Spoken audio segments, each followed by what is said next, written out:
મિત્રો, આમ આદમી પાર્ટીથી ભાજપ એટલું ડરી ગયું છે કે આમ આદમી પાર્ટીના નેતાઓની વારંવાર ધરપકડો કરી રહી છે.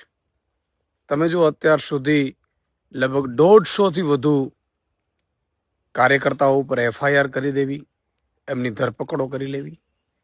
હમણાં જ મને મેસેજ મળ્યા, અમારા સૌરાષ્ટ્ર ઝોનના પ્રમુખ પ્રકાશભાઈ દોંગાની પણ ધરપકડ કરી લીધી છે.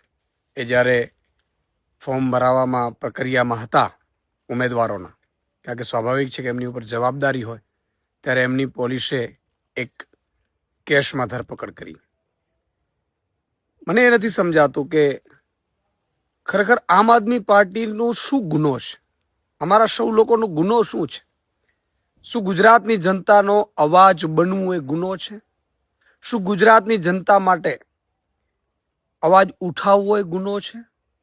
શું ખેડૂતો, ગરીબો, વંચિતો, શોષિતો આ બધા પીડિત છે, એમના માટે અવાજ ઉઠાવવો શું ગુનો છે?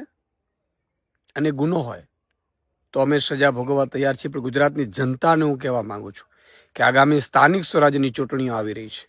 કેટલાય ઉમેદવારોને હજી ડરાવવા અને ધમકાવવાની કોશિશો થશે, પણ અમે મજબૂતાઈથી લડીશું. તો મહેરબાની કરીને જ્યારે તમે મતદાનના દિવસે બૂથમાં જાઓ ત્યારે ઝાડુનું બટન ભૂલતા નહીં, કારણ કે ઝાડુનું બટન જે તમારી પાસે પહોંચ્યું છે એ આપણા ગુજરાતની સમૃદ્ધિ, સુશાસન માટેની નિશાની છે. ક્રાંતિવીરો જે લડી રહ્યા છે એને મજબૂત હિંમત આપવાની નિશાની છે. તો આપ એ કામ કરજો એવી હું વિનંતી કરું છું.